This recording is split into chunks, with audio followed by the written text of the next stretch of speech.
com o nosso GED de revisão. Bom dia a todos, primeiramente, né? Vou passar aqui algumas informações importantes sobre a nossa avaliação em si, algumas questões que foram abordadas no início do semestre, mas algumas pessoas chegaram após, então não deram para acompanhar. Eu já peço desculpa desde já se houver algum barulho, alguma interferência, por conta do que a minha rua é bem movimentada, então acaba que tem bastante barulho. Pessoal, vamos dar início. Primeiramente, eu queria falar com vocês sobre algumas observações sobre o dia da avaliação. A nossa avaliação ela será na primeira chamada, na data de 23, segunda-feira agora, com a nossa prova objetiva e subjetiva. Terão questões objetivas e questões subjetivas. Dentro desse conteúdo, irão comportar aí as nossas unidades 2, 3 e 4, nas duas chamadas no caso. Um adendo para a segunda chamada. A segunda chamada é um caso concreto, uma questão única que vale de 0 a 10. Lembrando, não há um nível de diferença entre as duas provas. Há um modelo diferente. Tem pessoas que preferem fazer a segunda chamada e conseguem atingir o 10 tranquilamente. Quando a nossa disciplina era ainda direito do trabalho, não relações de trabalho, havia a primeira e a segunda chamada totalmente. A primeira e a segunda chamada não. A AV1 e a AV2, todas no mesmo modelo. Tanto a primeira chamada com questões subjetivas e objetivas e a segunda chamada com questões únicas. Tinham pessoas que faziam tanto na AV1 quanto na AV2 a segunda chamada e tirava 10 nas duas. Então, e eu não estou falando somente de uma pessoa. Então, realmente não há esse nível de diferença. A questão realmente é porque fica mais limitado. A segunda chamada você precisa saber todo o conteúdo. Porque se sair ali algo que você realmente não deu muita atenção, por mais que você esteja com VADMEC, vai se tornar um pouco difícil de vocês acompanharem ali naquele momento. Não, a unidade 5 não vai cair. Ela ia cair a priori, Maria Clara, mas a professora preferiu deixar ela de fora mesmo. Então, vai ser somente até a unidade 4. Sim, Victor, nossa prova é consultada pelo VADMECO por toda a legislação não comentada. Você pode levar seu CLT, seu VADMECO. Tem gente que prefere levar os dois porque fica mais prático de encontrar ali na CLT. Não tem problema, desde que não seja material comentado e nem impresso. Pessoal, a Aline também não aceita a lei impressa. Maria Clara, é interessante você marcar, tudo é o que eu ia falar agora. Porque assim, por exemplo, quando a professora pedir lá que ela vai pedir, isso eu garanto para vocês que vai ter uma questão de DSR, com certeza. Se a questão for aberta, se não for uma questão de marcar, ela com certeza vai pedir que vocês fundamentem na lei do DSR, que é, por exemplo, a lei 605 de 49. Então aí já é uma lei complementar. Você precisa estar com o VADMECO para poder você acompanhar essa lei que é complementar. Sim, Maria Clara, é a lei do DSR. Eu tenho uma questão dela aqui na nossa revisão, eu vou mostrar para vocês. É quando você calcula ali o DSR da pessoa, a folga, descanso semanal remunerado. Então, assim, podem utilizar a legislação não comentada nas duas, primeira e segunda chamada. E fiquem à vontade aí, só não levando material impresso, pelo amor de Deus, senão a Aline vai confiscar o material de vocês lá na hora. Por onde estudar? Por tudo. O que você tiver disponível, utilize como meio de estudo, pessoal. Utilize dos slides, vocês têm os slides da professora, tem os slides dos GEDs, tem as doutrinas para quem gosta da doutrina direcionada. Eu vou divulgar para vocês também o podcast, eu fiz o podcast no semestre passado. Esse semestre, infelizmente, eu não consegui fazer, mas o conteúdo é o mesmo. Então, não teve nenhuma desatualização ali. Eu vou disponibilizar para vocês o podcast também. Aí tem as questões, eu vou disponibilizar mais o mapa mental agora, que eu tenho um mapa mental também da unidade 2. Aí eu vou disponibilizar para vocês no final. E aí suas anotações, mapas mentais, tudo que vocês tiverem de vocês mesmos podem utilizar também. Deixa eu ver aqui as perguntas, perdão. Só com a Constituição Federal, não, viu, Cícero? Não é interessante, porque como eu falei, com algumas dos nossos materiais, eles utilizam leis complementares. Nós temos a lei complementar de 605 de 49, que fala sobre o nosso DSR. Nós temos também a lei complementar do FGTS. Temos a lei complementar também que, até coloquei uma questão aqui na revisão, que fala sobre o Zika vírus, que foi uma uma extensão aí da nossa licença paternidade. Então tem algumas questões complementares que podem cair. Agora, pessoal, vai a dica de ouro, assim, sem puxar a sardinha pro meu lado mesmo. Mas realmente, se vocês fizerem isso aqui que eu vou dizer, é muito difícil que vocês façam, que vocês tenham, assim, problemas na hora da prova. Deixa eu ver aqui, Cícero. Tu acha legal levar o VAD de 2018? Assim, você pode até levar, não tem problema nenhum não, viu, Cícero? Mas assim, faça o que eu vou falar agora. Pessoal, uma dica assim que eu utilizei em todas as minhas avaliações, também conheço muitas pessoas que utilizaram e sempre deu certo. A Aline, todo tipo de legislação que a Aline vai cobrar na avaliação dela, ela já abordou nos slides dela. Então, antes de eu fazer a avaliação, eu fazia o quê? O antes, assim, não em cima da prova, mas um dia antes. Eu pegava aqueles post-itzinhos seta, tem um post-it de forma de seta, ia lá no slide dela, folha por folha, tudo que tinha no slide, todo tipo de lei, o que ela marcasse no slide dela, eu pegava a lei, colava lá do lado do post-itzinho seta no Vadmeco e anotava nele, não só colava nele, anotava. Por exemplo, ali, lei do DSR, eu colocava lá do lado, lei descanso semanal remunerado, colocava lá na setinha. A lei, por exemplo, desse caso que eu falei do Zika vírus, colocava lá também lei do Zika vírus do lado. Mas aí fiquem atentos ao que ela cobra. Por exemplo, se ela bota lá artigo 2º da lei da FGTS, ela não vai cobrar o artigo 70º, se ela está cobrando ali só, se ela está marcando só o 2º. Então vão lá, marquem o artigo em questão que ela abordou e coloque o direcionamento escritozinho na seta, que vocês não vão ter dificuldade. Quando ela aparecer lá uma lei de DSR, por exemplo, com esse caso que eu falei, ela vai querer que você fundamente. Se tiver qualquer questão que tenha, por exemplo, duas legislações, tem aqui a nossa CLT que aborda no artigo 100, por exemplo, e tem também uma lei complementar número 1000, que também fala sobre o mesmo assunto. Vocês terão que colocar as duas legislações na avaliação. Todos os artigos e leis que justificam aquela questão têm que ser abordado, porque a Aline vai pontuar vocês por isso. Então, se, por exemplo, vamos supor, uma questão é abordada na CLT, no artigo 100, como eu falei, está sendo gravado, Policarpo. Você está tendo ali a nossa questão e aí tem dois artigos. Tem um artigo 100 na mesma CLT, por exemplo, artigo 100 e artigo 200. Os dois justificam aquela alternativa. Vocês têm que colocar os dois, porque se você colocar só um, ela vai tirar pelo menos meio ponto de você. Então, faça dessa maneira. Tem dois artigos? Coloque dois artigos. Por isso que eu estou falando, se vocês pegarem os slides da Aline, marcarem lá a legislação certinha, com tudo que ela aborda, todo tipo de legislação que ela citou nos slides dela, eu garanto que na hora da prova vocês não vão ter dificuldade para justificar nenhuma questão. E vai ser mais fácil para vocês terem a certeza na hora de marcar as objetivas. Tem muito inciso do artigo 7º que são regulamentados por leis previdenciárias. Então a chance dela cobrar é pouca, né? Como eu falei, Maria Clara, se ela abordar no slide dela, marque no seu IVAD. Se não, não precisa. Ela, como eu falei, ela não cobra nada além do que ela não dá, do que ela dá. Então, se ela não deu sala de aula, se ela não colocou no slide dela, ela não vai cobrar na avaliação. E assim, ela também não adentra muito no conteúdo previdenciário, até porque é uma disciplina que vocês ainda vão cursar. Então, essa questão do previdenciário, ela pode ter alguma menção, tipo assim, no caso de FGTS, por exemplo, no caso de FGTS não, perdão, de seguro-desemprego, algo assim que ela aborde, que seja beneficiário de previdenciária, licença paternidade, ela pode remeter no slide. Se ela remeter no slide, você marca, senão você não marca, porque não precisa. Alguém tem alguma dúvida sobre as informações gerais, sobre algum ponto ainda de perguntas sobre a avaliação em si, para poder a gente iniciar as questões?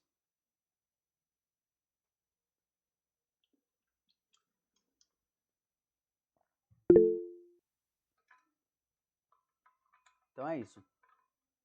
Como algumas pessoas me perguntaram sobre a questão do Vadmeco, lembrando, Vadmeco, você deve se certificar de que há atualizações no seu. Por mais que sejam Vadmecos passados, Se você for lá ver o slide da Aline, viu que tem uma lei lá de 2025 que não tem no seu VAD, uma atualização, perdão, você vai lá com um post-itzinho, anota e faz a atualização, que para ela não vai ter problema nenhum. Mas não pode pegar, tipo assim, algo, imprimir e grampear no VAD-Mac, ela não vai permitir. Então vamos lá para as questões. Primeira questão, eu vou lendo aqui, vocês podem colocar no chat, se tiver alguma dúvida pode ligar também o microfone, não tem problema. Primeira questão, o direito do trabalho é estruturado a partir de princípios que orientam a interpretação e a aplicação das normas trabalhistas. Considerando essa afirmação, analise a alternativa abaixo e assinale a correta. Alternativa A, o princípio da proteção garante o tratamento igualitário entre empregado e empregador sem qualquer diferenciação jurídica, assegurando a neutralidade entre a relação contratual. Item B, o princípio da primazia da realidade estabelece que, em caso de divergência entre o que ocorre na prática e o que está formalmente documentado, prevalece o que estiver registrado em contrato. Item C, o princípio da indisponibilidade dos direitos trabalhistas impede que o empregado renuncie a direitos mínimos assegurados pela legislação, ainda que haja manifestação expressa de vontade. Item D, o princípio da continuidade da relação de emprego determina que o contrato de trabalho deve sempre ter prazo determinado, garantindo maior segurança jurídica às partes. Alternativa correta, pessoal, qual é? Item B incorreta, mas é a correta, viu? Item B correta. Alguém discorda aí, galera? Tem unanimidade aí. Item C, Débora.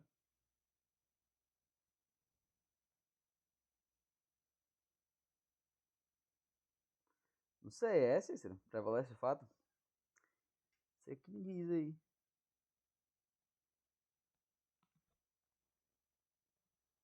Item C. Alguém discorda aí? Alguém acha que é um B ou um A? Todo mundo aí dizendo que é C, que é B.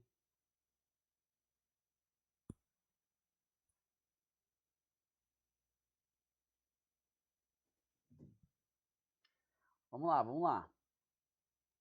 Alternativa B. A maioria botou B, certo? Vários colocaram C, mas a maioria colocou B. Vamos logo para essas duas. Alternativa B, o princípio da primazia da realidade. O que é o princípio da primazia da realidade? Quando houver dúvida entre a formalidade e a realidade, vai prevalecer a realidade dos fatos. Ou seja, o próprio princípio, a palavra integral diz primazia da realidade. Ou seja, primazia da realidade estabelece que, em caso de divergência entre o que ocorre na prática e o que está formalmente documentado, prevalece o que estiver registrado em contrato. Ou seja, inverteu. Seria ao contrário. Se houvesse ali o que estiver registrado em contrato fosse no lugar dele o que estiver acontecendo de fato, aí a questão estaria correta no item B. Mas não, prevalece a realidade, como o Cícero havia falado. Por isso o princípio garante que haja ali uma vedação de lesão do nosso colaborador, né? Se ele está ali com um problema que está acontecendo ali de fato, e aí o nosso documental está dizendo que não é daquela forma, mas é o que está acontecendo, a nossa primazia da realidade vai garantir que aquele colaborador não seja lesado por um contrato ali assinado pelo mesmo. E o item C, sim, o item C está correto. O princípio da indisponibilidade de direitos dos direitos trabalhistas impede que o empregado renuncie a direitos mínimos assegurados pela legislação, ainda que haja manifestação expressa de vontade. Ou seja, exatamente isso.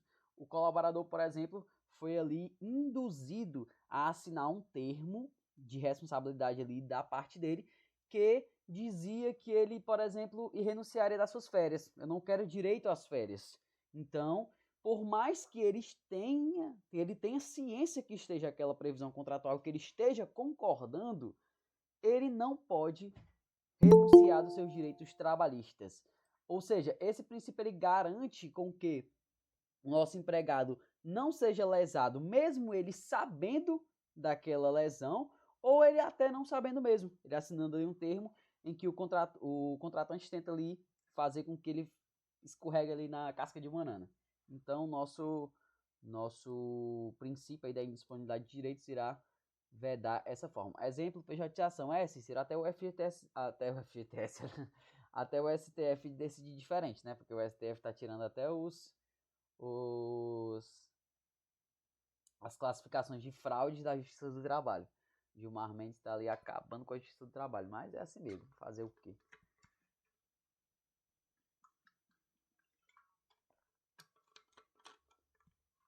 A Aline até publicou esses dias lá sobre um caso, né? Porque nosso Justiça do Trabalho está meio que congelado ali no STF. Já foi tendo várias situações que a gente está esperando aí decisão e que tá só congelando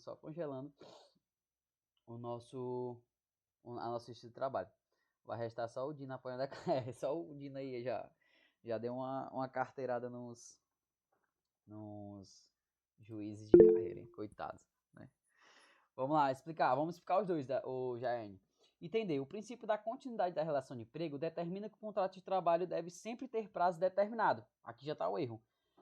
A continuidade da relação de emprego já diz a palavra continuidade, ou seja, o nosso contrato de trabalho deve ser por via de meio indeterminado. Em exceção, nós temos os contratos, indeterminado. Com exceção, nós temos o contrato determinado, ou seja, todo contrato ele não deve ter ali prazo para finalizar, via de regra. Ao inverso dele é o nosso contrato por tempo determinado, que é o que está dizendo a questão.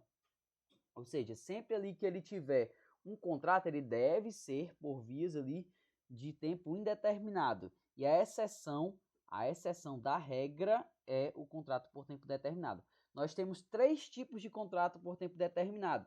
Vocês vão estudar isso aí na unidade 5, se eu não me engano, na parte 3. Nós temos 3 tipos, que é o contrato de experiência, que é o mais conhecido. O contrato onde há necessidade transitória de mão de obra. E o contrato onde a natureza do serviço é transitório. Esses são 3 tipos de contratos por tempo determinados que nós temos previstos na CLT. Somente esses 3. Fora isso, deve ser por tempo indeterminado. Mas eu não vou entrar muito no assunto porque vocês ainda vão estar ainda a aprender. Só se o trabalhador for eventual. Nem sempre, o Cícero, nem sempre. Se estiver falando contrato por tempo determinado, nem sempre.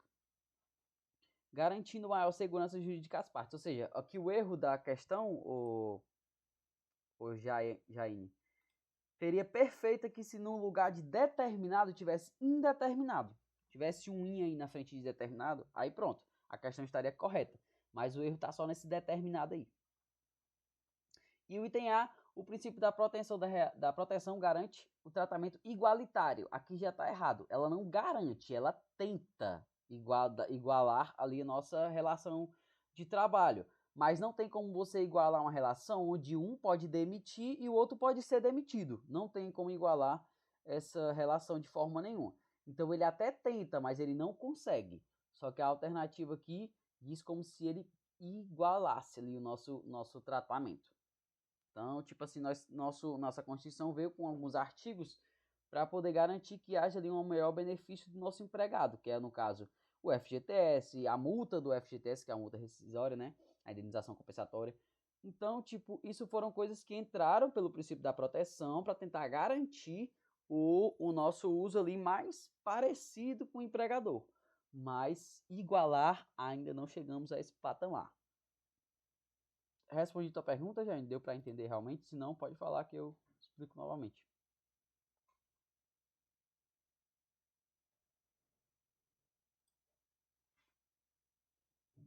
Vamos lá para... Então, só segurando aí, item C. Vamos para a segunda. Arthur é empregado rural e exerce suas atividades em uma fazenda, cumprindo a jornada de segunda a sexta-feira, das 21 às 5, com 1 hora de intervalo para repouso e alimentação. Considerando a disciplina do trabalho noturno do direito do trabalho, assinar a alternativa correta. Item A. A hora de trabalho noturno do empregado rural é computada tendo duração normal de 60 minutos, não havendo redução ficta. Item B. A hora noturna do empregado rural é reduzida, sendo computada de 52 minutos e 30 segundos nos mesmos moldes do trabalhador urbano. Item C. O empregado rural faz jus ao adicional noturno de, no mínimo, 20% sobre a hora diurna, aplicando-se as mesmas regras do trabalhador urbano. Item D. Não há previsão legal de adicional para o empregado rural, sendo o benefício exclusivo do trabalhador urbano.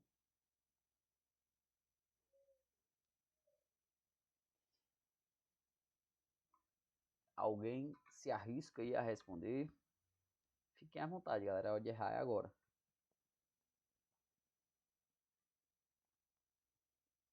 Alternativa B, alternativa A. B. Tem A. A galera aí tá indecisa, né? Item A, item B. Alguém dá mais? Item C, alguém se arrisca no C, no D?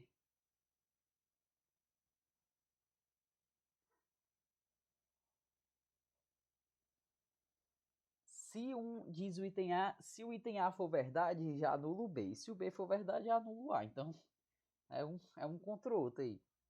A galera tá dividida aí. Mas vamos lá, para a gente conseguir compreender melhor a questão. A alternativa pede, aliás, a questão pede que nós ali diferenciarmos, para nós diferenciarmos o trabalhador urbano do trabalhador rural. Arthur, no caso, é um trabalhador rural. O trabalhador rural, no regime de horas extras, de hora extra também, mais de adicional noturno, ele tem ali uma diferenciação do nosso trabalhador urbano. A primeira delas é a nossa diferenciação do local de trabalho. Quando o nosso trabalhador ele é do regime de trabalho da pecuária, o nosso horário noturno ele vai de 8 da noite, das 20 até as 4. Já o empregado ali que trabalha na zona de agricultura, né, que é a colheita ali, o plantio, o nosso horário ele vai de 21 até as 5. Então já tem essa diferenciação aí no nosso regime rural. Só no rural já tem essas duas. No nosso regime urbano, que é o trabalhador convencional aqui da cidade, do que trabalha no nossas fábricas, nossas hotelarias aí, o horário noturno vai de 22 até as 5. Horário padrão aí do nosso horário urbano. Então, se no caso Arthur aqui fosse da pecuária, ele ainda não estaria nos moldes do nosso horário correto. Mas ele fala aqui que ele é da fazenda, ele não diz em qual área específica ele trabalha. Então a gente vai partir do pressuposto que ele seja ali da agricultura. Das 21 até as 5, horário correto do adicional noturno. Aí nós vamos para as alternativas. A hora de trabalho noturno do empregador rural é computada com um tempo de duração normal de 60 minutos, não havendo a redução ficta. Essa é a alternativa correta, pessoal. Alternativa A. Por quê? Porque no trabalhador urbano nós temos ali a redução. A hora do trabalhador urbano, trabalhador convencional aqui da cidade, ele é de 52 minutos e 30 segundos. Então, a cada 52 minutos e 30 segundos, o empregado trabalha como se tivesse trabalhado 1 hora. Tem essa redução ficta desse horário de trabalho. Então, se Arthur fosse um empregador urbano, ele estaria trabalhando nesse mesmo regime, 52 minutos e 30 segundos, que é o que fala o item B. Mas Arthur é um trabalhador rural, e a hora no rural é computada normal, 60 minutos, sem essa redução ficta da hora. O item C, ele fala que o empregador rural faz jus ao adicional noturno de 20%. Aqui já está errado, por quê? Os de 20% acima do horário diurno é do empregado urbano, não do empregado rural. O empregado urbano, ele trabalha e tem 20% sobre o horário diurno no horário noturno. Já o empregado rural, ele tem 25%, não é só 20%. Então tem essa diferenciação também do nosso empregado urbano para o empregado rural. O empregado rural, ele tem lei específica, ô Júlia, e o empregado urbano, ele é regulado pela nossa CLT. Beleza? Eu vou ver aqui rapidinho, eu anoto aqui no chat para tu anotar, tá? Nos nossos slides também, mas eu vejo aqui rapidinho para ti. a nossa lei do empregado urbano e do empregado rural. Eu vou até deixar aqui no chat para poder facilitar para vocês verem isso.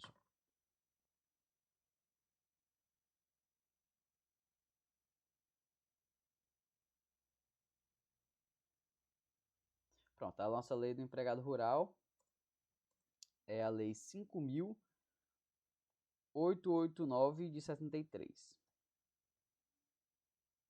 Essa é a lei que regulamenta o nosso empregado rural. Então é nela que vai ter o nosso adicional aí de noturno do nosso empregado rural.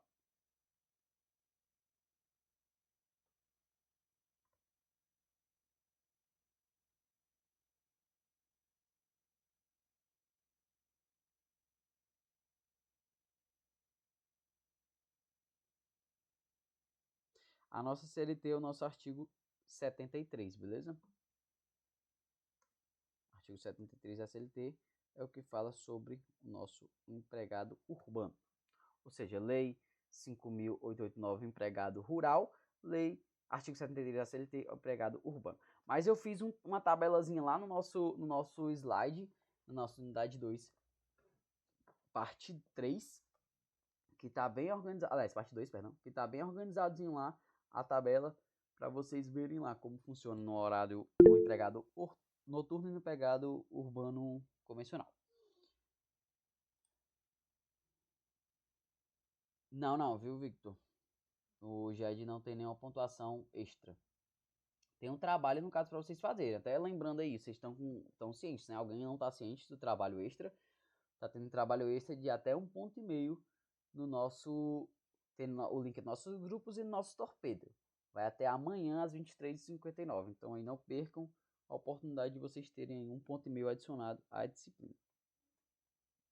Então, aqui o erro da alternativa C é somente essa porcentagem. Se fosse 25%, aí estaria correta também a questão do nosso empregado rural. Item D, não há previsão legal da adicional noturno para o empregado rural. Ou seja, aí já está errado totalmente, porque tem sim a previsão, como eu citei, tem a lei do empregado urbano e do empregado rural. Alternativa 3, questão 3. Com base nos princípios que regem o direito do trabalho, analise a assertiva abaixo. O princípio da continuidade da relação de emprego estabelece que os contratos de trabalho, em regra, devem ser celebrados por prazo determinado, admitindo-se de forma excepcional sua conversão em contratos por prazo indeterminado, conforme a necessidade do empregador. Isso aqui é só para tirar a prova, né? Tá errado?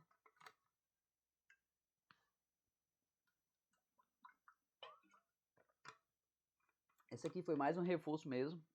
Eu imaginei que tivesse problema por conta da alternativa da questão anterior, porque isso é algo que sempre dá um nó na cabeça mesmo, essa questão de determinado, indeterminado. Então sempre tem esse impasse para poder a gente ter a fixação. Isso é algo que sempre não, né? Mas já caiu várias vezes nas avaliações. A Aline colocava também como pegadinha e o pessoal às vezes caía nessa questão do determinado. Mas espero que vocês estão treinados, então não vai ter esse erro aqui. Questão 4. O estudo das fontes do ordenamento jurídico é essencial para compreender os fatores que influenciam a criação e a exteriorização das normas, especialmente no âmbito do direito do trabalho. A respeito da classificação das fontes, assinale a alternativa incorreta. Item A. As fontes materiais podem ser classificadas em diferentes categorias, como econômicas, sociais e políticas, influenciando a produção da norma. Item B. As fontes formais heterônomas são aquelas impostas por um ente diverso dos destinatários da norma, como ocorre a lei.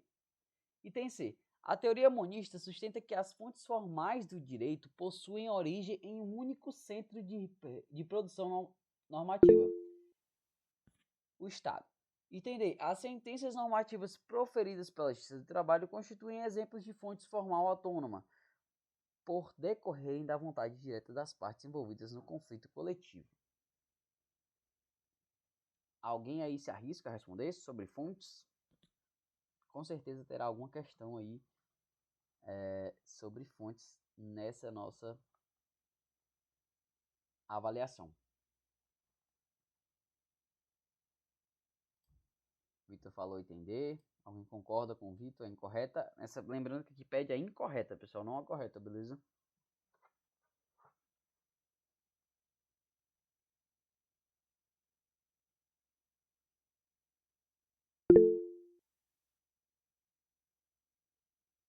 Tem que ser.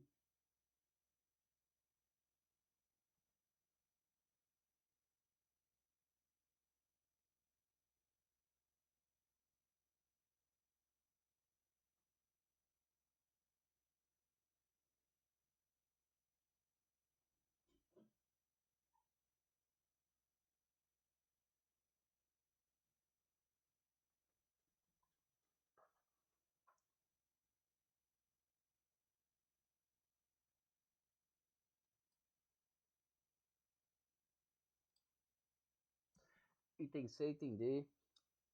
Sentença normativa do trabalho é fonte formal heterônoma. Vitor?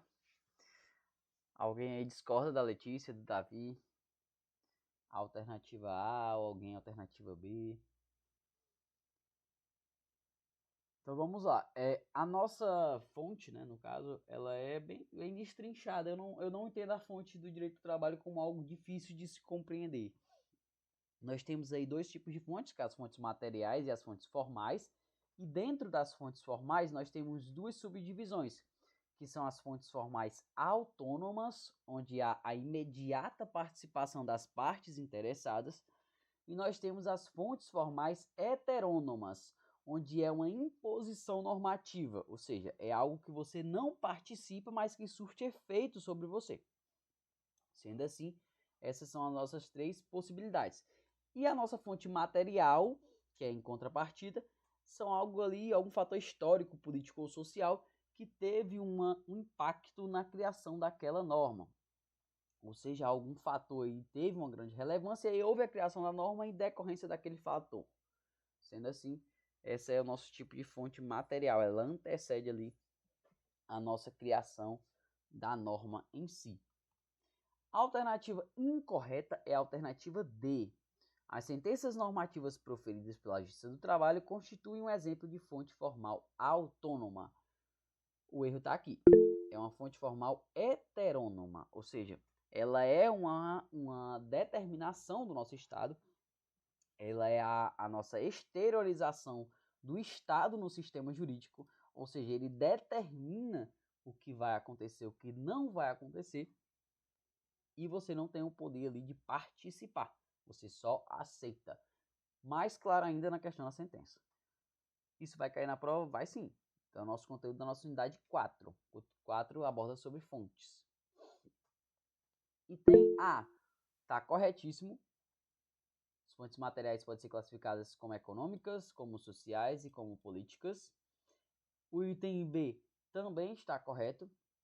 As fontes heterônomas são aquelas impostas entre diversos destinatários da norma, como ocorre a lei, como acabei de falar.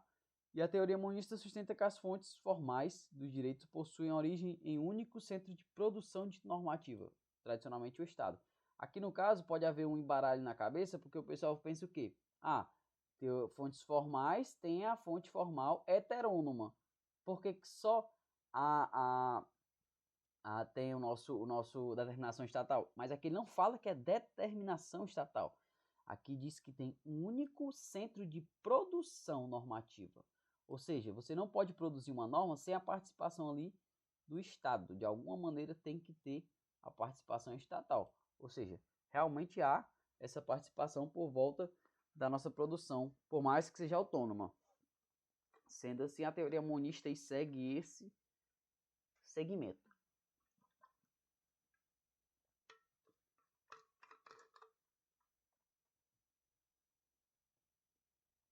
Vamos para a quinta questão.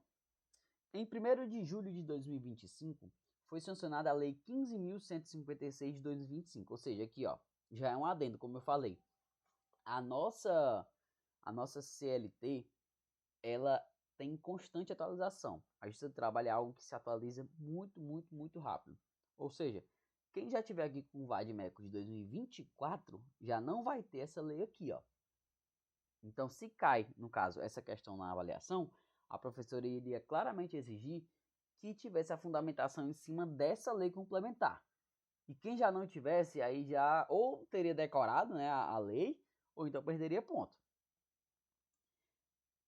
Então, voltando aqui. Que alterou a CLT e outras normas trabalhistas previdenciárias, como ela, em caso de nascimento ou adoção de criação com deficiência permanente, de criança com deficiência permanente, causada pela síndrome congênita associada ao Zika vírus. Qual das alternativas abaixo está correta quanto ao novo direito da licença paternidade? Ou seja, a nossa lei aqui 15.156 alterou ali a nossa licença, entre aspas, paternidade, porque não se trata de uma licença, sabemos que se trata de uma falta justificada, mas todas as questões e normativos tratam ela como licença, falando legalmente o termo licença, mas não é uma licença, vocês sabem disso. Ou seja, essa lei específica, 15.156, fez alteração do tempo de licença paternidade. Nossa licença paternidade convencional, né, no caso, é de um prazo específico. E a licença do Zika é outro prazo específico. Ou seja, essa lei fez uma alteração, uma extensão da nossa contagem da licença paternidade.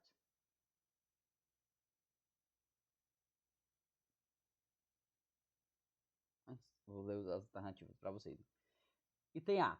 O pai passa a ter 5 dias de licença paternidade, permanecendo inalterado, mesmo nos casos de deficiências com Zika. O pai passa a ter 15 dias de licença paternidade, nesses casos específicos. Item C. O pai passa a ter 20 dias de licença paternidade em casos de nascimento ou adoção de criança com deficiência permanente, decorrente do Zika vírus. Item D. O pai passa a ter 30 dias de licença paternidade nesse caso, desde que a empresa faça parte do programa Empresa Cidadã. Alguém se arrisca a responder?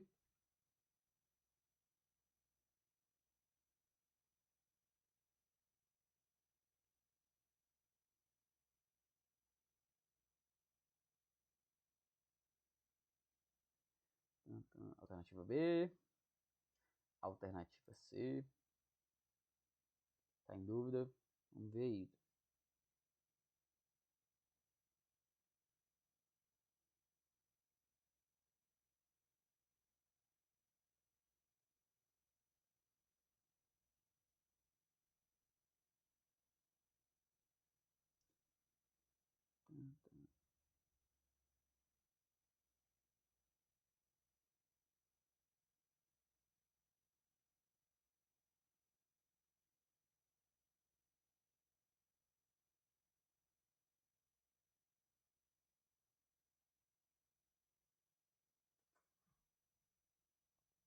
Alternativa C.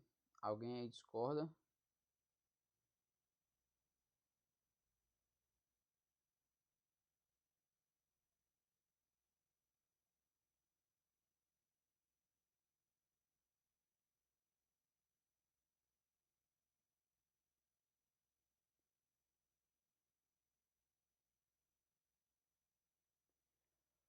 Vamos lá, galera.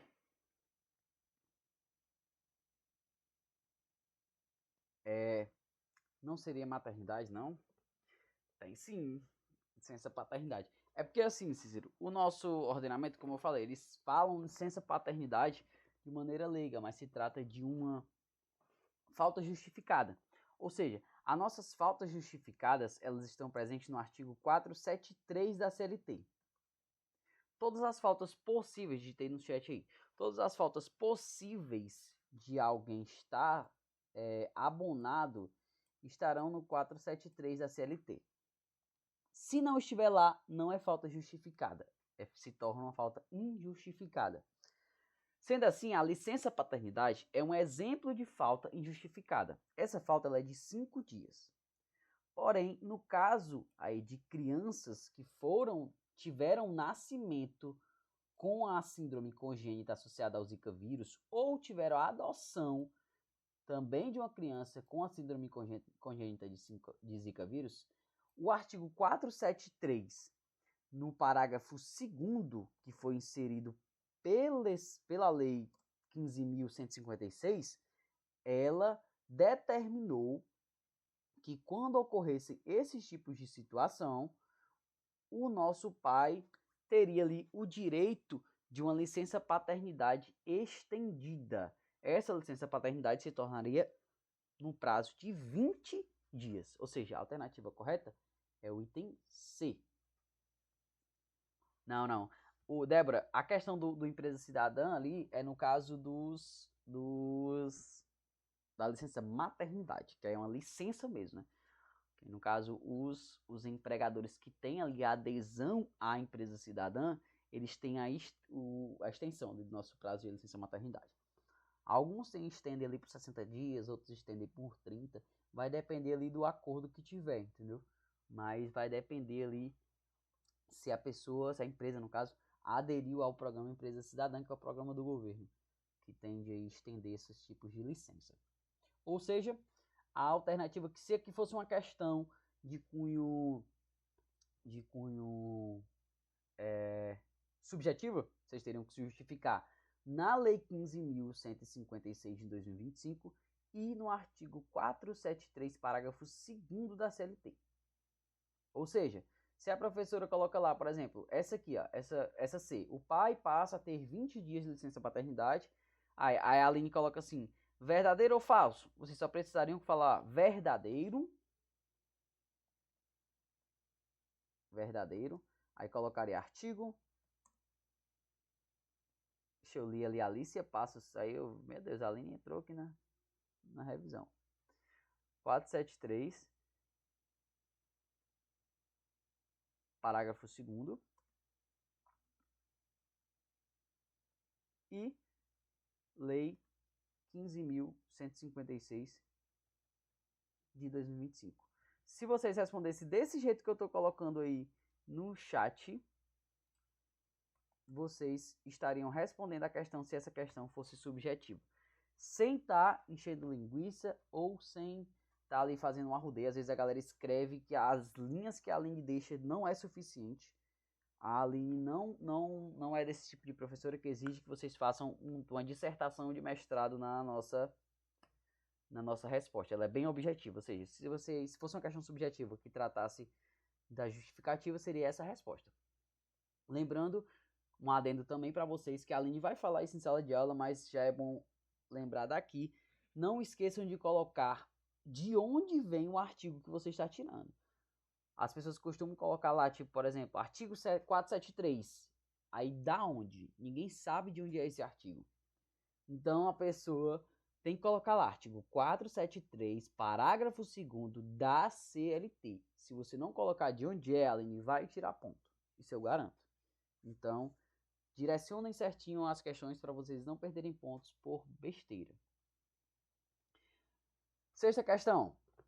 A prescrição trabalhista está prevista no artigo 7º, inciso 29 da Constituição Federal e na CLT estabelecendo prazos distintos para a ação do trabalhador. Considerando a regra geral de prescrição dos créditos trabalhistas, assinale a alternativa correta. Item A. O trabalhador tem um prazo de 2 anos após o término do contrato para ajuizar a ação, podendo reclamar créditos referentes aos últimos 5 anos. Item B. O trabalhador tem um prazo de 5 anos após o término do contrato para ajuizar a ação, podendo reclamar créditos referentes aos últimos 2 anos. Item C. O trabalhador pode ajuizar a ação a qualquer tempo, sem limitação, pois o direito trabalhista é imprescritível. Item D. O trabalhador tem um prazo de 2 anos durante a vigência do contrato para ajuizar a ação, podendo reclamar créditos referentes a toda a duração do vínculo empregatício. Item A, parece que tem unanimidade aí.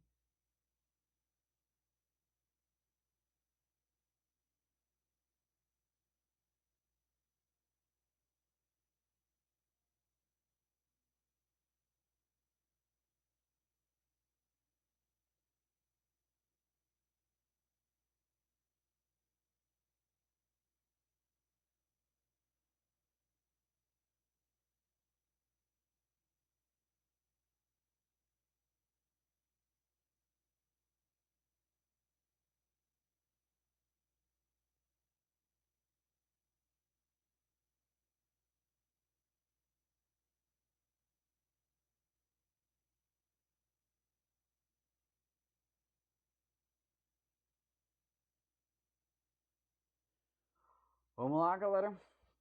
Alternativa A, exatamente, galera, corretíssimo. Alternativa A está aí abordando a perfeição do nosso sistema de prescrição no direito do trabalho. A nossa prescrição, ela é de dois tipos. A nossa prescrição bienal, que é de 2 anos após o encerramento do contrato para ajuizar a ação. Vou deixar aqui no chat.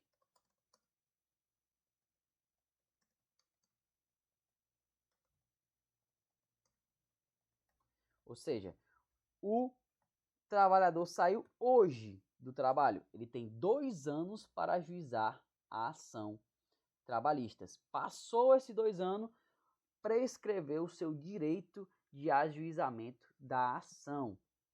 Ou seja, ele tem que ajuizar de maneira mais breve possível essa ação na Justiça do Trabalho, porque senão ele vai perder direitos ali a créditos trabalhistas. Ele já perde com a prescrição quinquenal, que é que eu vou falar agora. É a prescrição de 5 anos retroativos à data da ação. Ou seja, ele ajuizou, ele trabalhou 10 anos na empresa. 10 anos. Ele saiu hoje, ele ajuizou a ação hoje, ele só pode exigir créditos violados até 5 anos retroativos à data da ação. Sendo assim, ele já terá créditos prescritos, mesmo ele ajuizando a ação a partir do momento que ele saiu. Então, aí, essa prescrição quinquenal ela já precede ali uma certa violação, uma perca de certas violações que ocorreram há muito tempo. Então, quanto mais tempo ele demora, mais tempo ele vai ter ali prejudicado e mais tempo ele vai perder na nossa prescrição quinquenal. Lembrando que, pessoal, a nossa prescrição, ela é observada também a questão do prazo da ação. Ou seja, é o que eu sempre falo, porque a galera às vezes acaba confundindo na hora de responder a questão da prova. Ele sempre vai poder exigir 5 anos da data da ação, pessoal, da data da ação, não é da data que encerrou o vínculo do contrato. Então vamos supor, ele foi demitido hoje e ele trabalhou 5 anos fechadinhos na empresa, 5 anos fechadinho, trabalhou de 2021 até 2026. Aí hoje ele foi demitido com 5 anos certos. Ele demora 1 ano para poder entrar com a ação trabalhista. Ele pode estar dentro do prazo bienal? Tá, são 2 anos, ele demorou só 1.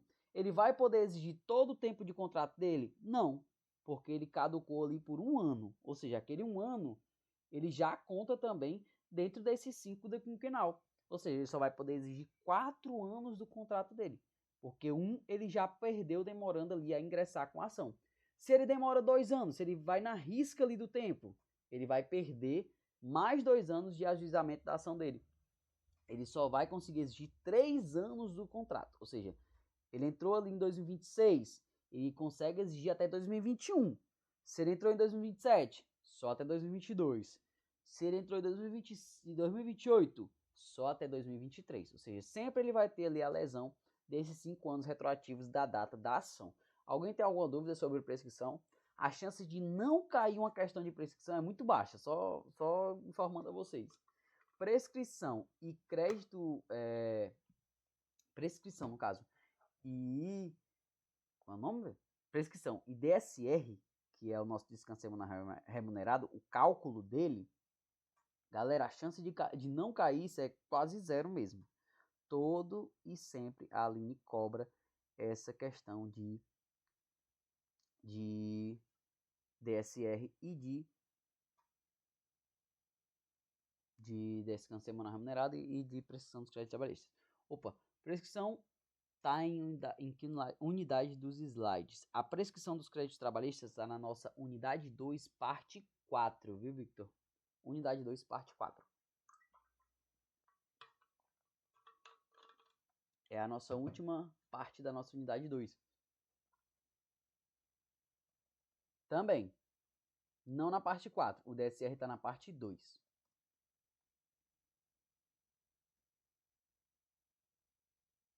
Eu falei unidade 4, foi? Perdão, o parte... Eu me confundi. Se eu falei unidade 2 ou unidade 4. Mas é a nossa unidade 4. 2, perdão. Isso aí. Ó, vou botar aí no chat. Unidade 2, parte 4, prescrição. E unidade 2, parte 2.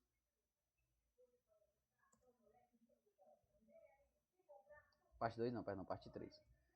Parte 3, DSR. O que está na parte 2 que eu falei, perdão, foi o nosso aviso prévio. Tem alguma outra matéria que tem chance de cair? Aviso prévio, que é da unidade 2, parte 2. Eu acho muito difícil, galera, não ter uma questão dessa. Pelo menos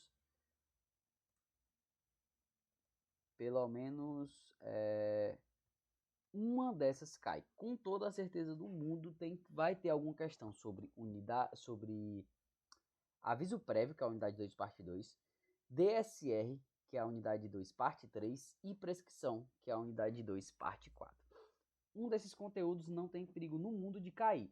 Normalmente sempre é cobrado o nosso DSR ou o nosso aviso prévio como questão subjetiva, para poder você responder, calcular e fundamentar. Ou seja, sempre observem o cálculo do DSR e o cálculo do aviso prévio para poder não errar. Eu vou entrar agora, acho que se eu não me engano é a questão próxima. É ela mesma. Aí, ó. Sétima questão. Paulo é empregado da empresa Doce de Leite S.A., exercendo função de operador de máquinas. Foi admitido em 12 de março de 2015 e dispensado sem justa causa em 6 de janeiro de 2024. Considerando exclusivamente o tempo de serviço prestado e a legislação aplicável do aviso prévio proporcional, assinale a alternativa correta quanto ao número de dias de aviso prévio. Alternativa A, 51, alternativa B, 54, alternativa C, 57, alternativa D, 60 dias. Qual a alternativa correta, pessoal? Vamos saber agora se vocês estão sabendo fazer o cálculo.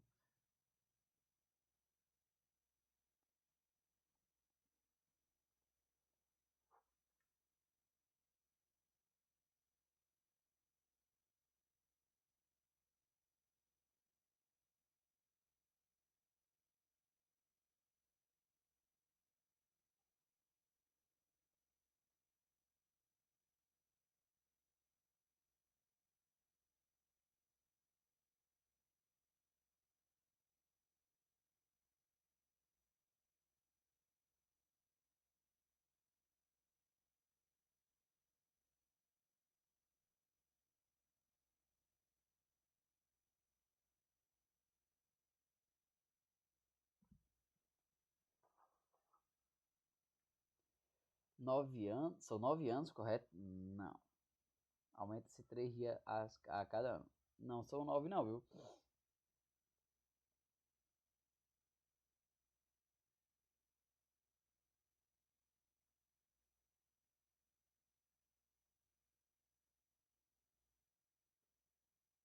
Alternativa B.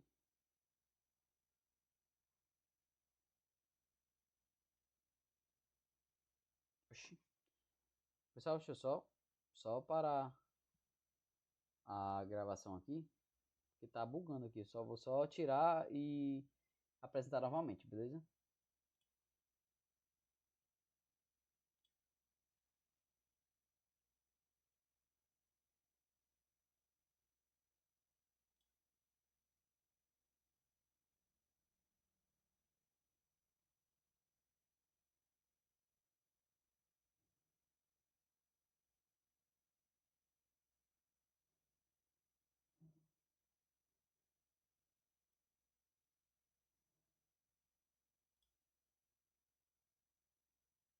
Pronto, apresentei. Deu certo agora. Vocês estão vendo direitinho? Tava travando aqui pra mim a transmissão. Tô lasca. Calma, cara, a gente vai ver agora. 54, Jane. Alguém se arrisca, pessoal? Alguém sabe aí qual a alternativa correta? B ou A? Ele não fechou 9 anos.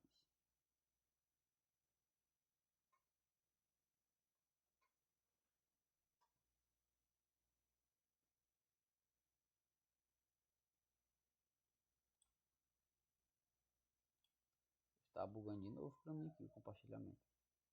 Que é isso?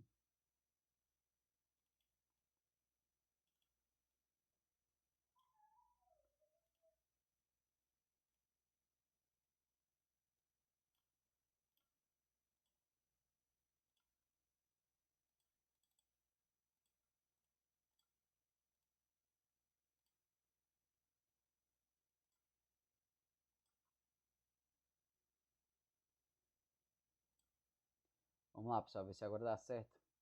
Já compartilhei aqui na alternativa. Eita, mas não tava. Deixa eu clicar aqui em apresentar. Pronto, agora foi. Tá dando certo pra vocês aí, que pra mim tá travando. Eu tô tentando passar e não tá passando. A alternativa correta é a alternativa B, pessoal. Até a Jane falou. Ele não fechou os 9 anos. Exatamente isso. Nós temos que observar, pessoal, na questão, principalmente de aviso prévio, a data em que ele fala que ele iniciou as funções e a data em que ele encerrou. Aqui, ele iniciou em 12 de março de 2015 e encerrou-se em 6 de janeiro de 2024. Nós não temos aviso prévio proporcional, é sempre o ano completo. Ou seja, de março para janeiro ainda falta 2 meses. Ou seja, ele só teve aqui um mês de trabalho em 2024, o que não fecha os 9 anos de serviço. São apenas 8 anos, e esse é o total que vocês vão multiplicar por 3. Ele completou 8 anos de 2015 para 2024. 8 vezes 3. Por que 8 vezes 3? Porque a legislação diz que a cada ano completo, você soma-se 3 dias ao aviso prévio. Ou seja, se foram 8 anos completos, 8 vezes 3, que dá 24, mais os 30 dias que ele tem direito. Todo empregado até 12 meses de empresa, ele tem 30 dias de aviso prévio garantido. Ou seja, ele trabalhou 11 meses, 29 dias, ele tem 30 dias de aviso prévio, 30, fechadinho. Ele fechou um ano de empresa, um ano fechado, já é 33. Um ano fechado já entra na regra, pessoal, já entra com os 3 dias adicionais. Lembrando, o maior erro da galera na questão é o quê? Pega esses 30 dias aqui e ignora o primeiro ano. Faz assim, 2015 não conta, porque ele já tinha 30 dias. Então eu vou contar a partir de 2016. Aí erraria a questão, porque de 2016 para 2024 daria 7 anos. E aí 7 vezes 3 iria para 21. Mais os 30 que ele tinha direito, iria dar a alternativa A, que é 51 dias. Você não pode retirar o primeiro ano. Ele tem, Vitor, mas ele já tem 30 dias. Beleza, ele já tem 30. Mas isso vai ser incorporado aos 3 que ele tem direito. Então, sempre somar da data de início, subtrair da data de início com a data final. Não subtraiam os 30 dias iniciais do primeiro ano, pelo amor de Deus. Entendeu? Não tem subtração aqui, só tem soma e multiplicação. Não tem. Se você está subtraindo no seu cálculo, você já está errando. Então é 30 mais 8 vezes 3, que é os 8 anos completinhos, mais 54, mais 30, que dá 54 dias. Alguém tem alguma dúvida, pessoal? A hora de tirar a dúvida é agora, beleza? Com certeza isso aqui vai ter uma questão, e não é legal você errar uma questão assim que é relativamente simples de se resolver.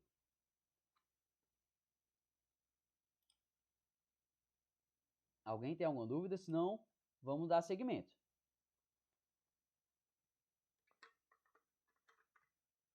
Explico sim, Roberto, sem problemas.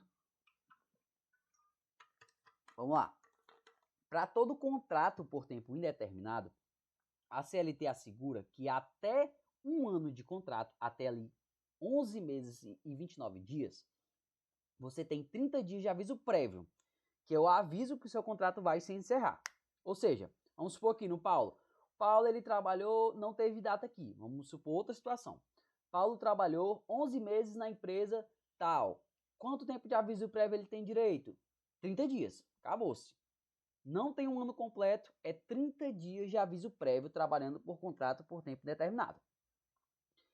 Aí, a partir do tempo que ele completa um ano, a CLT diz o quê? A cada ano completo de contrato, soma-se 3 dias ao aviso prévio.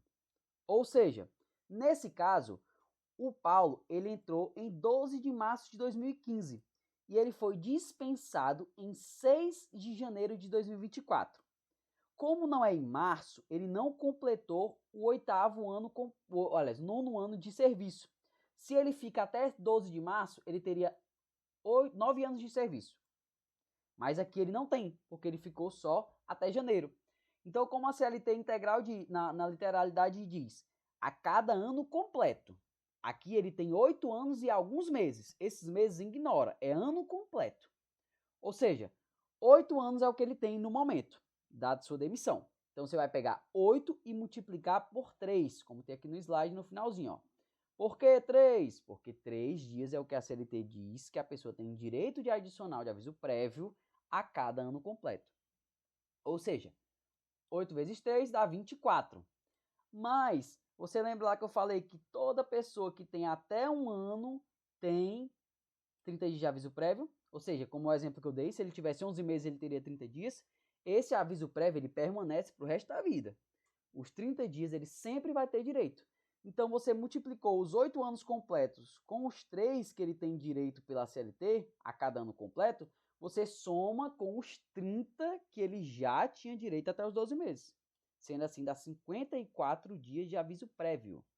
Ou seja, toda a somatória é o que vai estar presente aqui. Os 30 dias mais a multiplicação do total de anos completos com os 3, que é o de cada ano. Respondi, deu para entender, ô Roberto?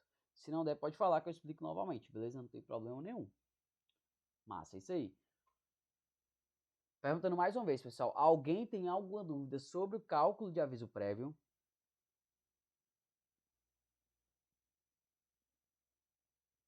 Vou entender que não. Vamos dar seguimento aqui para a próxima questão. 8ª questão. Sobre férias. Ana, com 40 anos de idade, é secretária da empresa Direito do Trabalho por Amor e possui direito a gozo de férias. Repito sim, Thaís, sem problema nenhum.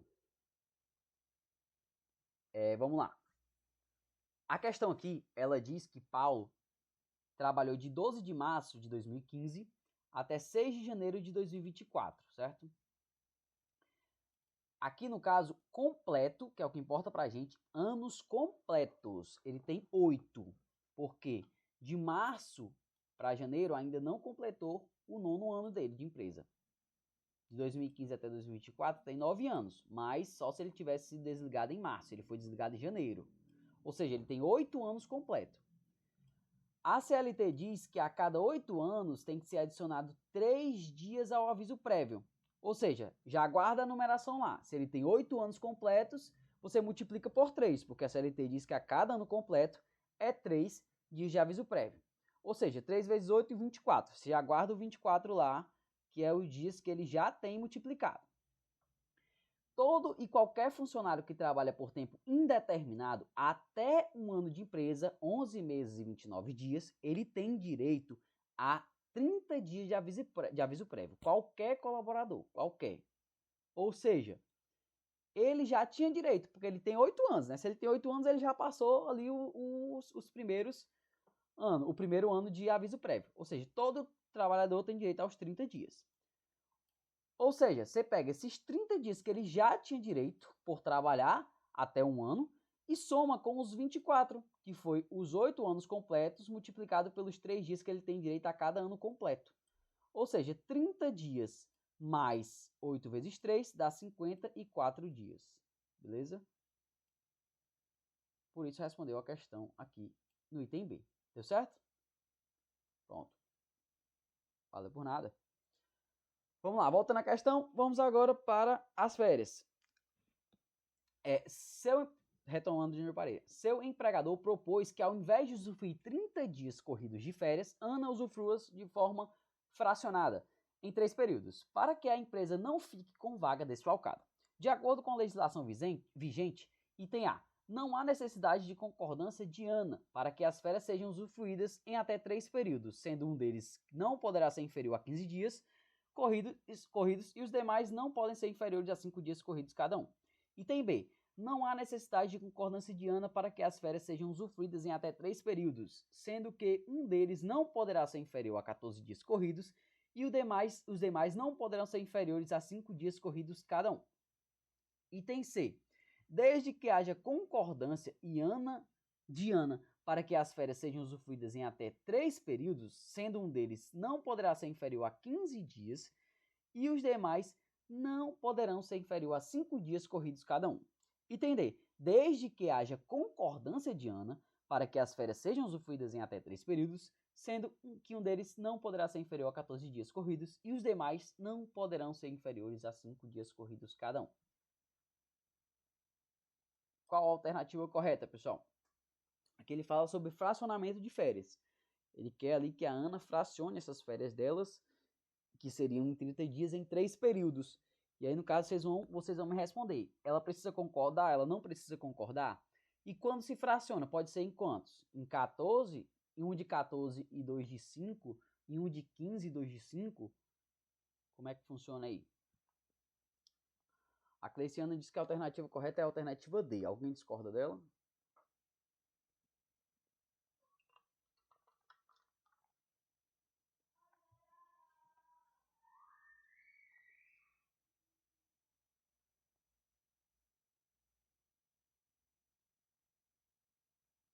Alternativa C. Alternativa C.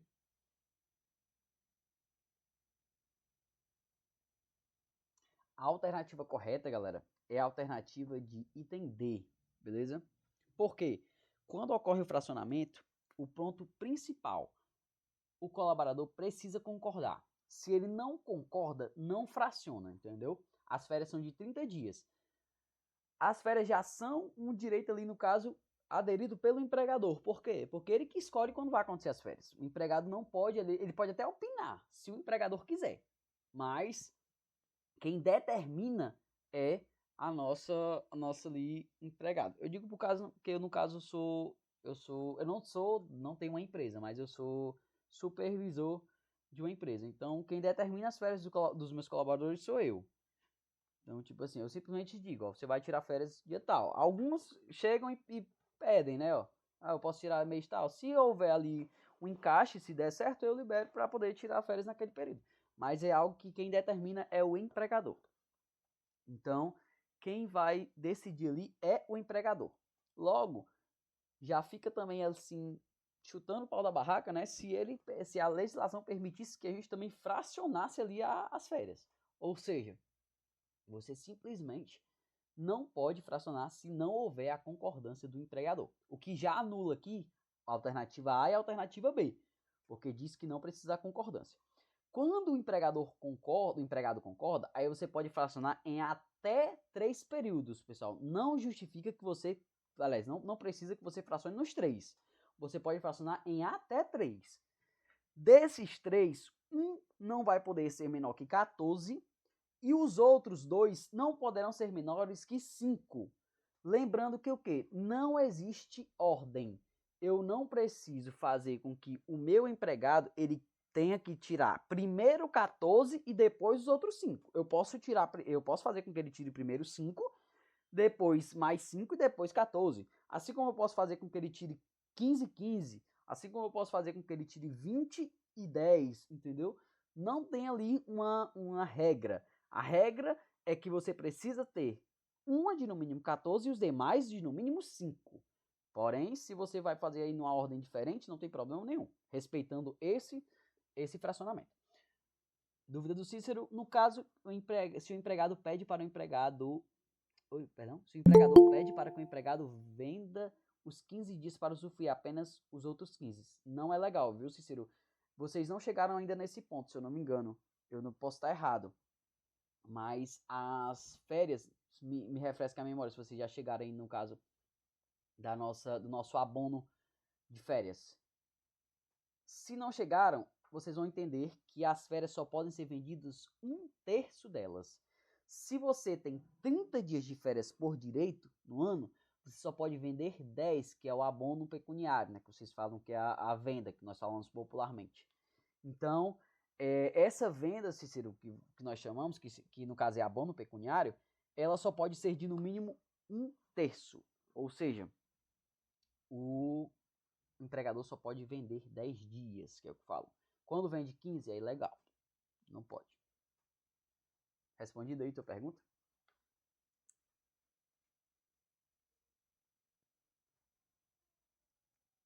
Alguém tem alguma dúvida relacionada a férias, galera?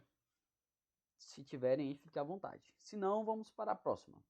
A próxima também, conteúdo muito importante, que é como falei lá, o cálculo de DSR, Descanso Semanal Remunerado.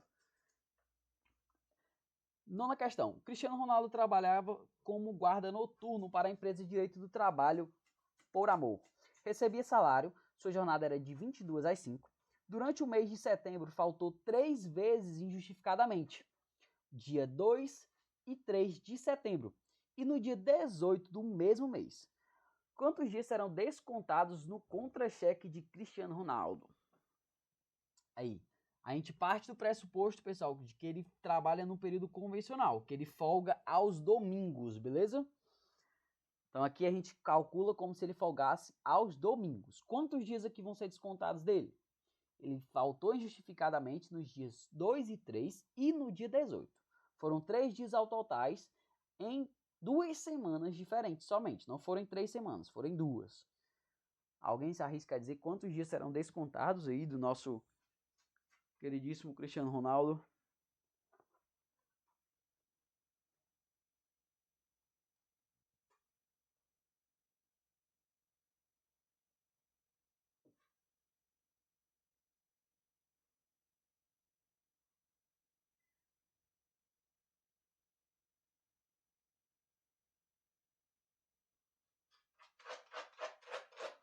Ei, cara, para de mexer aí.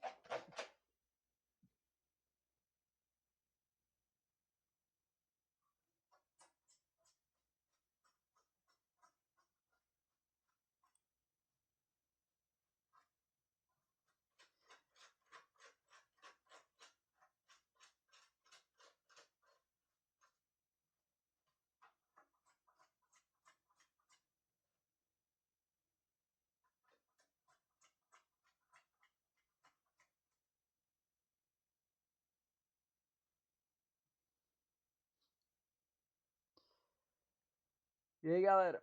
E aí, galera? Alguém aí se arrisca no cálculo? Já tô pensando, detesto cálculo. É. Mas é simples, não é difícil. Entendeu? Não é algo aí que vai assim impactar com certeza na sua avaliação nesse nível. Alguém aí se arrisca a dizer quantos dias, pessoal? Até o momento ninguém se prontificou aí a responder. Não são muitos dias, já adianto, né? Perguntei porque é meio corrido. Ah, tá bugando aqui o chat pra mim. Alguém vai se arriscar a responder? O DSR dele é apenas no domingo. Isso, Cícero. Conta-se de que é domingo. Débora e M disseram 5. Vamos lá, pra gente já explicar direitinho. Mas vocês estão corretos, viu, pessoal? É 5 dias, isso aí mesmo. 5 dias. A gente aqui parte do pressuposto que a folga dele é o domingo. Ou seja, ele folgou dia 1, dia 18. Aliás, dia 8, perdão. Dia 15, dia 22 e dia 29. Esses são os dias de folga dele. O DSR sempre vai ser descontado, lembre-se da sigla, DSR, descanso semanal remunerado. Ele só tem um descanso na semana, que nesse caso é no domingo. Ou seja, toda vez que houver o desconto desse DSR, vai ser no da semana. Sendo assim, ele folgou, olha, faltou justificadamente aqui, como mostra o slide, ó, dia 2 e dia 3. Automaticamente o DSR dele do dia 8 ele vai perder, porque toda falta injustificada da semana é descontado a falta mais o DSR da semana. Ou seja, nesse caso aqui, como foram 2 faltas na mesma semana, só tem um DSR naquela semana. Então só vai ser descontado aquele. Ou seja, aqui temos 3 dias de desconto, dia 2, dia 3 e o dia 8, que seria o dia da folga. 3 dias descontados. Só que não satisfeito com esses 3 dias, ele vai e falta de novo dia 18.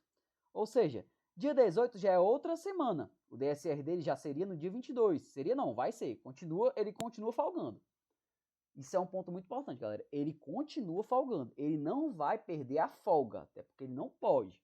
Ele vai perder o pagamento. O nome já diz, DSR, descanso semanal remunerado. Ele vai perder a remuneração desse dia. Ele não vai receber, mas ele vai folgar normalmente. Ou seja, aqui ele já falta novamente outro dia da semana, dia 18. Então aqui já impacta no DSR do dia 22. Ou seja, totalizando o quê? Dia 2 e dia 3 descontado e o DSR dessa semana, que é o do dia 8, totalizando 3 dias, mais o dia 18, que foi outra falta injustificada, e o DSR do dia 22, que é da semana do dia 18. Sendo assim, 5 dias descontados do nosso querido Cristiano Ronaldo. Lembrando, pessoal, mais uma vez, não pode deixar de folgar. Ele folga normal. Ele só não vai receber pelaquela folga. E não pode ser cumulativo, pessoal. Lembrando aqui, ó, o caso do... Esquecendo aqui o caso do Cristiano Ronaldo, mas vamos tomar por base o calendário. Ele faltou dia 2 e dia 3, certo?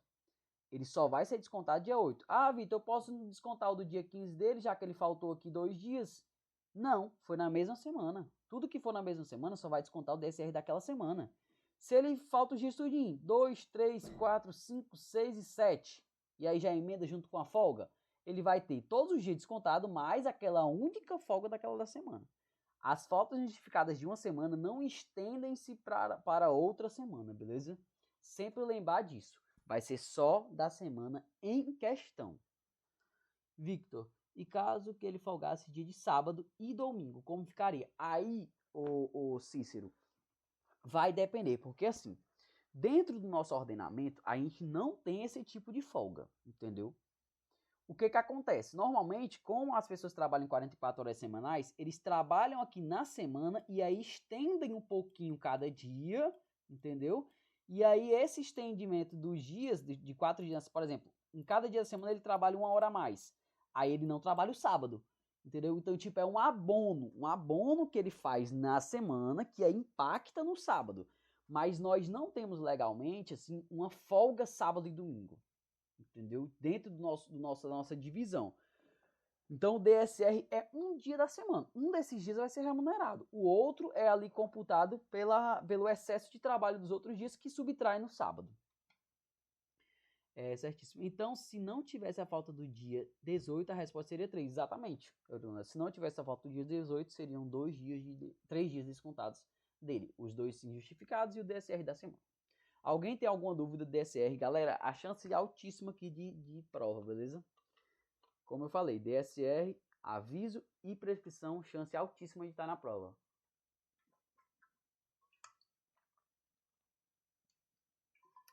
A linha até fala quando ela tá dando a disciplina, ela disse assim, pessoal, eu vou cobrar isso aqui de vocês. Não sei se ela falou isso com vocês, mas ela sempre fala. Ela deixa bem claro que é para não ter dúvidas.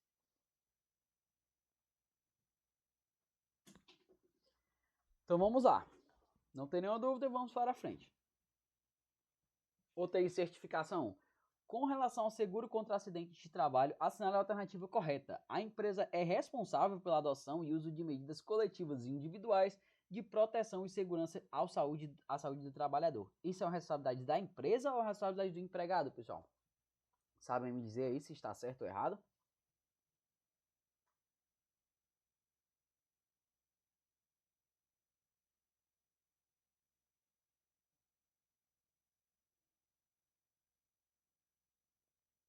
Está certo? Alguém discorda da Débora aí? Alguém acha que isso é uma obrigação do empregado, não do empregador, da empresa?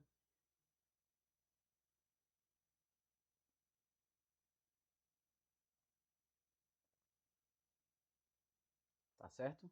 Vamos para a frente. Está certo, certíssimo, galera. Está lá descrito no nosso artigo 7º da Constituição, responsabilidade totalmente da empresa que utilizem de ações e maneiras para garantir ali a proteção e a segurança da saúde do trabalhador. Nós temos ali na empresa, no caso que eu trabalho, nós temos várias políticas de proteção e segurança. Nós temos DSS, que é o Diálogo Semanal de Segurança, nós abordamos lá toda semana um objeto de segurança muito importante dentro da nossa forma de trabalho. Nós temos também, por exemplo, a CIPA nas empresas, que são comissões internas de prevenção de acidente, que estão também ali para garantir que haja proteção individual e segurança de saúde. Nós temos os setores ali de segurança do trabalho, nós temos os EPIs, entendeu? Então, tipo, tudo isso são medidas que as empresas adequam-se ali para garantir que o empregado seja de maneira garantida a sua proteção e segurança. Nós temos os seguros também, que as empresas são obrigadas a pagar um seguro pelo seu empregado para que ele tenha ali uma certa segurança da nossa aplicação e dentre outras políticas aí extras que cada empresa adota para garantir a saúde e segurança do seu empregado. Vamos para a nossa última questão agora, beleza, pessoal? 11ª questão. Analise os itens a seguir e assinale a alternativa correta.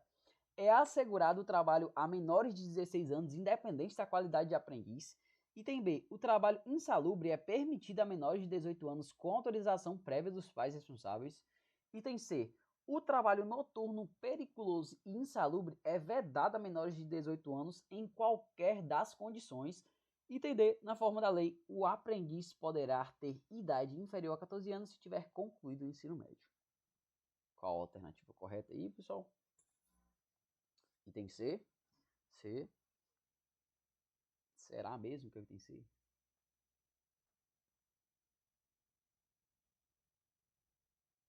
Vamos lá, item C.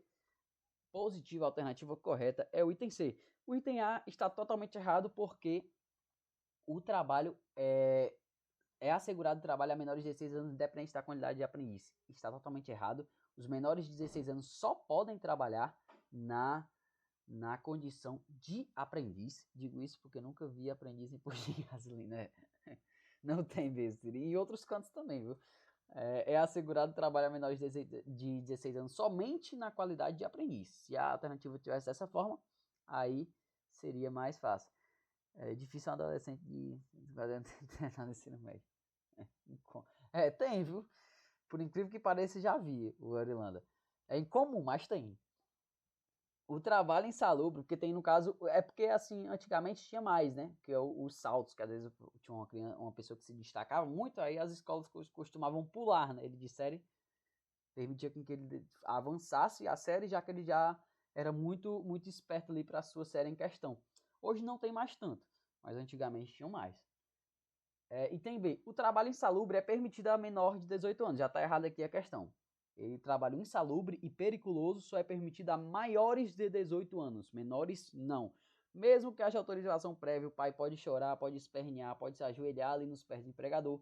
Não há possibilidade de trabalho para menor de 18 anos em situações de insalubre. Item D, na forma da lei, o aprendiz poderá ter idade inferior a 14 anos. Também está errado.